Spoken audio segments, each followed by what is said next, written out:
ஹலோங்க, welcome back to my channel Vanishree UAE. எல்லோரும் எப்படி இருக்கிறீங்க? நாங்கள் ரொம்ப நல்லாவே இருக்கோம். தம்ப்நெயில்லையே பார்த்துருப்பீங்க, இது பர்த்டே விளாக் தாங்க. என் சன் ஆருஸ் தேவோடைய 3rd பர்த்டே. இது பர்த்டே அன்னைக்கு நாங்கள் என்ன பண்ணோம் அப்படிங்கிறதா ஷேர் பண்ணியிருக்கேன். மறக்காமல் எல்லோரும் சப்ஸ்கிரைப் பண்ணிவிட்டு பாருங்கள். எங்களுக்கு February மந்த்னாலே ஸ்பெஷல் தான். கன்யூவாக February 14 அன்னைக்கு தான் எங்களுக்கு ஆனிவர்சரி வருது.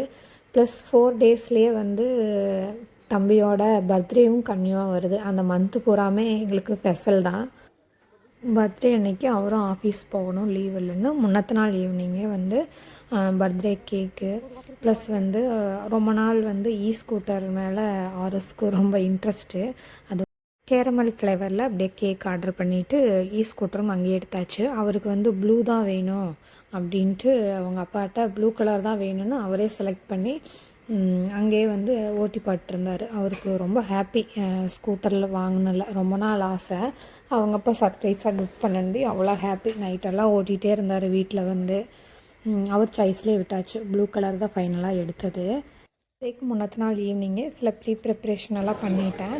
ஒரு 1/2 kg ப்ரௌனி வந்து வீட்லேயே செஞ்சுருந்தேன். நைட்டு வந்து அவருக்கு கிஃப்ட் வாங்க போகணும், ப்ளஸ் வந்து கேக் ஆர்டர் பண்ணணும் அப்படின்னு எல்லா ஒர்க்கும் முடிச்சு வச்சிட்டேன். கார்த்திக் ஆஃபீஸ்லேருந்து வந்ததும் நாங்கள் கிளம்பி லுல்லு போயிட்டு அவருக்கு கிஃப்ட்டு கேக்கெல்லாம் வாங்கிட்டு நைட் லேட்டாக தான் வந்தோம்.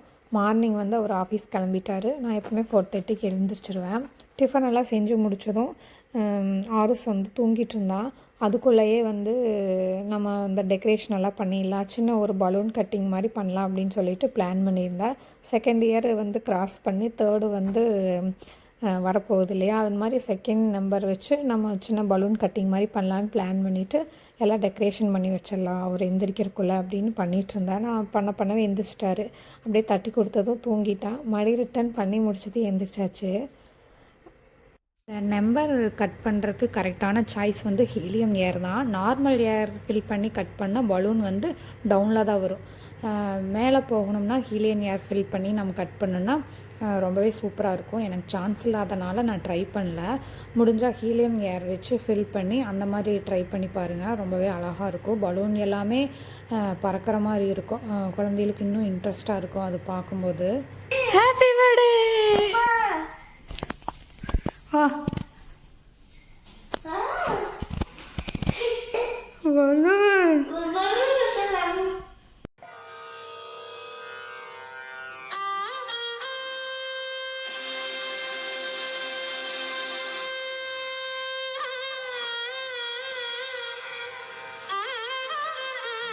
தென் குளிக்க வச்சுட்டு ஒரு சாமி கும்பிட வச்சுட்டு அந்த 2nd நம்பரை கட் பண்ண வைக்கலாம் அப்படின்னு சொல்லிட்டு ரெடி ஆகிட்டு இருந்தோம். வெட்டு மெதுவா மெதுவா. Hey super. அதையும் வெட்டு. Happy birthday. Number balloon cut பண்ணி முடித்ததும் ஸ்டில்ஸ் எல்லாம் சிலதை எடுத்துட்டோம். இந்தா வந்து அவருடைய பர்த்டேவோட ஃபஸ்ட் அவுட்ஃபிட்டு. இந்த டிஷர்ட் பார்த்திங்கன்னா நாங்களே இன்ஸ்டாவில் கஸ்டமைஸ் பண்ணி வாங்கினது. Happy 3rd birthday. அவருக்கு பிடிச்ச ஸ்பைடர்மேன் பிக்சர்னு ஆருஸ் தேவ் அப்படின்னு எழுதியிருக்கோம். ஹாப்பி 3rd பர்த்டே ஆருஸ் தேவ்னு எழுதியிருக்கோம். அவருக்கு பிடிச்சது சின்ன சின்ன பிக்சர் வச்சு ஒயிட் டிஷர்ட்டாக இருந்தால் ப்ரைட்டாக இருக்கும், இந்த டெக்ஸ்டெல்லாம் கரெக்டாக இருக்கும், நீட்டாக தெரியும்னு ஒயிட் கலரே சூஸ் பண்ணியிருந்தேன். நிறையா கலர் ஆப்ஷன் இருந்துச்சு, அதுதான் வாங்கியிருந்தேன். அது வந்து மார்னிங் போட்டு விட்டுருந்தேன். ஈவினிங் வேறு அவுட்ஃபிட்க்கு கேக் கட் பண்ணும்போது ஃப்ரெண்ட்ஸு வந்து அதிகமாக கூப்பிடல, அவரோட க்ளோஸ் ஃப்ரெண்ட்ஸ் மட்டும்தான் இன்வைட் பண்ணியிருந்தோம். ஆஃபீஸ்லேருந்து வந்ததும் ஈவினிங் கேக் கட் பண்ணிக்கலாம், ப்ளஸ் டின்னரும் வீட்லேயே செஞ்சுக்கலாம் அப்படின்னு இந்த டெக்கரேஷன் ஒர்க்கெல்லாம் முடிஞ்சால் ஈவினிங் வந்து டின்னர் செய்கிறதுக்கு கரெக்டாக இருக்கும். அப்போ அவங்க வந்ததும் 7 o'clock மேலே கேக் கட் பண்ணிக்கலாம் அப்படின்னு சொல்லிட்டு பிளான் பண்ணியிருந்தேன். இந்த பர்த்டேக்கு டெக்கரேஷன் எப்படி பிளான் பண்ணியிருந்தேன்னா, ஒவ்வொரு பர்த்டேக்கும் ஃபஸ்ட்டு பர்த்டேக்கு ப்ளூ தீம் பாய் பேபி அப்படின்னு, 2nd பர்த்டேக்கு ஒரு ஃபாரஸ்ட் தீம் மாதிரி க்ரீன் பேஸாக கொண்டு போயிருந்தோம். இந்த பர்த்டேக்கு நான் ஃபஸ்ட்டே வந்து 2 month பிஃபோர் இந்தியாவுக்கு போயிருந்தேன் இல்லையா, அப்போவே வந்து பிளாக் அண்ட் ஒயிட் தீம் மாதிரி வந்து யோசிச்சுருந்தேன். அப்போ பேக்ரவுண்ட் வந்து ஏதாவது ஃபாயில் பேப்பர் வைக்கிற மாதிரி இருந்துச்சுன்னா கோல்டன் கலரில் காமனாக எடுத்துக்கலாம் ஒயிட் ஆர் ப்ளூவில் அதிகமாக கிடைக்காது, சில்வர் கலரில் கிடைக்கும். நான் சில்வர் ஆல்ரெடி யூஸ் பண்ணியிருக்கேன்.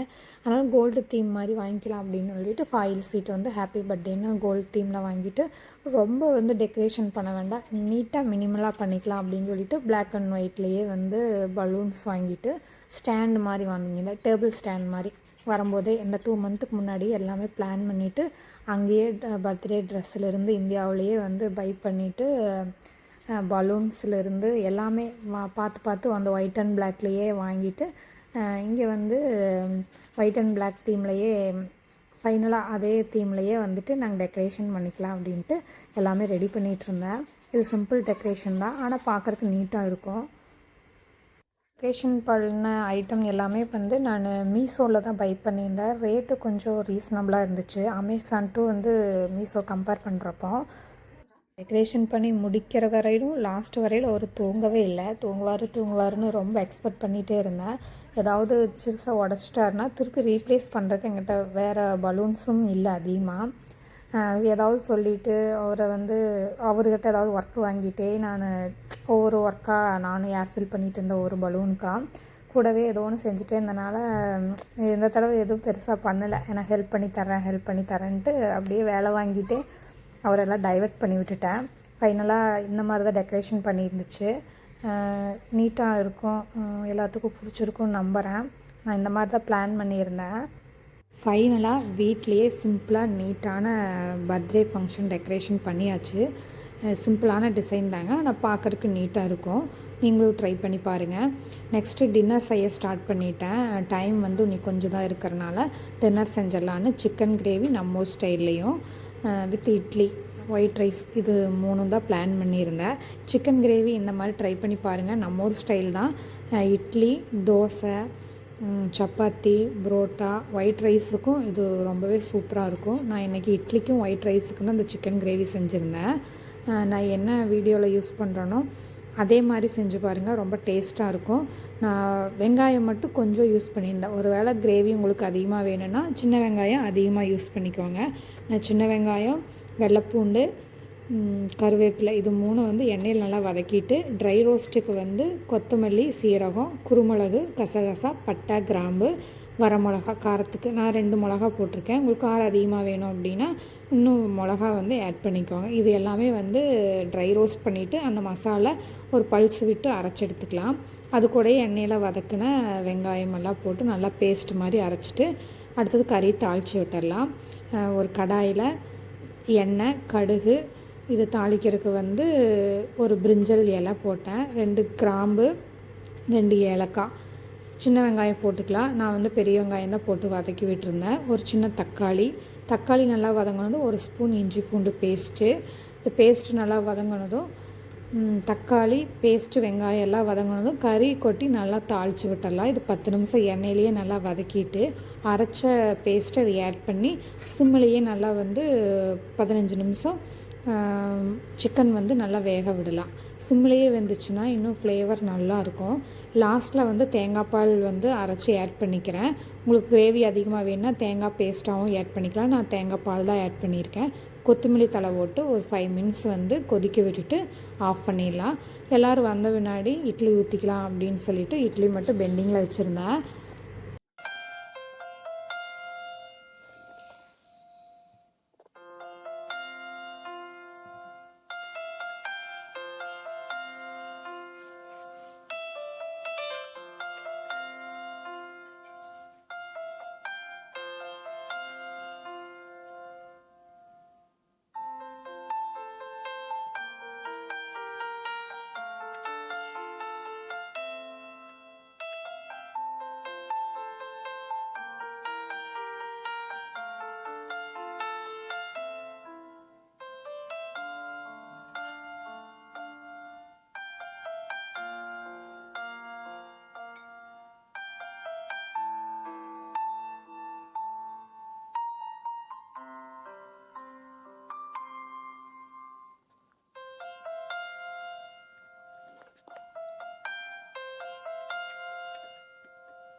இட்லி மாவு பார்த்திங்கன்னா அரைச்சி வச்சுருந்தேன். அது நல்லா புளிச்சு பொங்கி வந்துருச்சு. கலக்கி வச்சுட்டா ஃபங்க்ஷனுக்கு முன்னாடி இட்லி ஊற்றிக்கலாம் அப்படின்னு சொல்லிட்டு மாவு வந்து கலக்கி வச்சுருந்தேன். ஆல்ரெடி 2 நாளைக்கு முன்னாடியே ஆட்டி வச்சுருந்தேன்.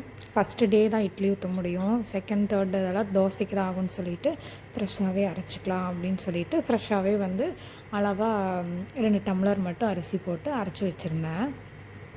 கரெக்டாக நான் குக் பண்ணி முடிச்சதும் தேவ்குட்டியும் தூங்கி எந்திரிச்சாச்சு. அவங்க அப்பாவும் அன்னைக்கு ஆஃபீஸ்லேருந்து நேரமே வந்துட்டாங்க. ஏதாவது ஹெல்ப் பண்ணலாம் அப்படின்னு சொல்லிட்டு அவர் வரக்கு முன்னாடியே நான் எல்லா ஒர்க்கும் முடிச்சு வச்சுட்டேன். 2 பேர் கிளம்ப சொல்லிவிட்டு நான் வந்து டெக்கரேஷன் பண்ணுற பக்கம் வந்துட்டேன். எடுத்து வைக்கிறதெல்லாம் எடுத்து வைக்கலான்னு. கேக் மட்டும் லாஸ்ட்டாக எடுத்து வச்சுக்கலாம் அப்படின்னு சொல்லிட்டு விட்டுட்டேன். 3 பேர் ஒரே தீமில் தான் வந்து பிளான் பண்ணியிருந்தோம், பிளாக் அண்ட் ஒயிட்டில். அவுட்ஃபிட் பார்த்திங்கன்னா இந்தியாவில் ஃபஸ்ட் க்ரையில் எடுத்தது ஆன்லைனில். ரொம்ப சூப்பராக இருந்துச்சுங்க. ஒயிட் அண்ட் பிளாக்கில். ஓவர் கோட் மாடல் தான், டவுசர் டைப்பு 3/4. பேஸ் வந்து ஒயிட்டும் கோட்டும் ஒயிட்டில் இருந்துச்சு. ஷர்ட் மட்டும் பிளாக்ல இருந்துச்சு. பிளாக் ஷர்ட்டும் டவுசர் மட்டும் பேர் பண்ணாலும் சூப்பராக இருந்துச்சு. மேலே ஓவர் கோட் போட்டாலும் அது ஒரு லுக்கில் இருந்துச்சு. 2500 ரேஞ்சில் வந்து ஆஃபரில் கம்மி பண்ணி எடுத்திருந்தேன்.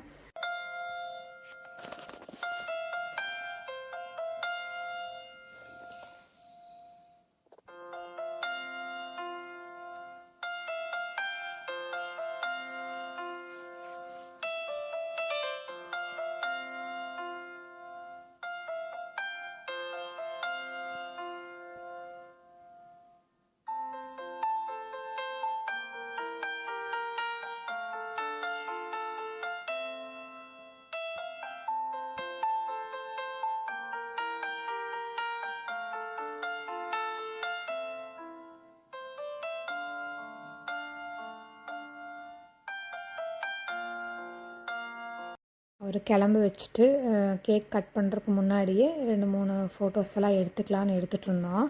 அவர் கேக் கட் பண்ணுற டைம் ஆயிடுச்சுன்னா எப்போ கேண்டில் ஊதலாம், கேக் கட் பண்ணலாங்கிறதெல்லாம் இன்ட்ரெஸ்ட் இருக்கும். அதுக்குள்ளே 2-3 ஃபோட்டோஸ் எடுத்துக்கலாம் அப்படின்னு சொல்லிட்டு எடுத்துகிட்டு இருந்தோம். ஃபோட்டோவெல்லாம் ரொம்ப அழகாக இருந்துச்சு. அவுட்ஃபிட்க்கும் பேக்ரவுண்டுக்கும் ரொம்பவே அழகாக இருந்துச்சு. கேக்கும் வச்சு ஃபோட்டோ எடுத்துக்கலான்னு அவங்க ஃப்ரெண்ட்ஸும் வந்துட்டாங்க. கட் பண்ணலாம், நீ கட் பண்ணிவிட்டு டின்னர் சாப்பிட்டோம்னா கரெக்டாக இருக்கும் அப்படின்னு சொல்லிட்டு கேக் கொண்டு வந்து வச்சாச்சு. இதுதான் வந்து ஆருஷோடைய 3rd birthday cake. Caramel flavour. ரொம்பவே சூப்பராக இருந்துச்சுங்க கேக்கு. ஃபைனலாக வந்து அழகாக பண்ணி கொடுத்துருந்தாங்க. நான் ப்ளஸ் வந்து நானும் சின்ன டெக்கரேஷனில் சிம்பிளாக வந்து ப்ரௌனி ஒரு 1/2 kg செஞ்சுருந்தேன். அதுக்கு ஸ்ட்ராபெரி மாதிரி டெக்கரேஷன் கொடுத்து லைட்டாக வந்து க்ரீம் மட்டும், நட்டெல்லா க்ரீம் மட்டும் போட்டு வச்சுருந்தேன். கேக் கட் பண்ணலாம் அப்படின்னு சொல்லிட்டு கேண்டிலெல்லாம் வந்து வச்சுட்டு இருந்தாங்க. இதை கேக் கட் பண்ணும்போது கேண்டில் ஊதுற சின்ன கிளிப்பு மட்டும் வந்து மிஸ் ஆயிடுச்சு. மேலே என்னால் வீடியோஸ் வந்து ஃபோக்கஸாக எடுக்க முடியலைங்க. அங்கே சின்ன சின்ன ஒர்க் இருந்ததுனால நான் வீடியோ எடுக்க போயிட்டேன். சின்ன சின்ன கிளிப்பு மாதிரி தான் ஆட் பண்ணியிருக்கேன்.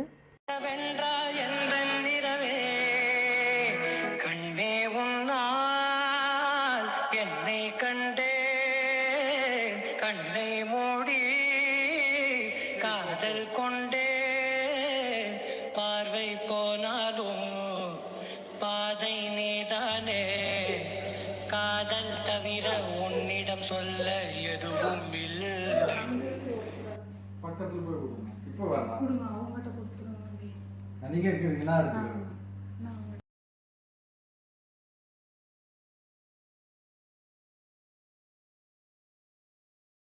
இந்த பர்த்டே வந்து எங்களுடைய குழந்த உலகத்தை பார்த்து நிறையா விஷயத்தை வந்து கற்றுக்கிற ஏஜ்.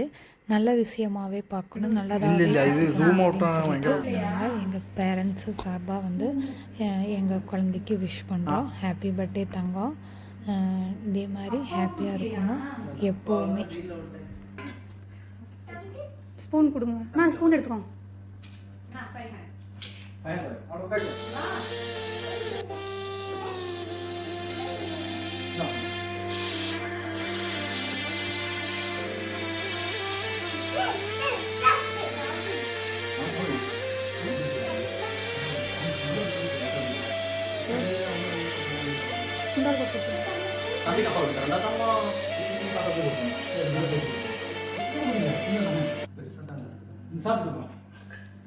இப்போதான் சந்தோஷம்.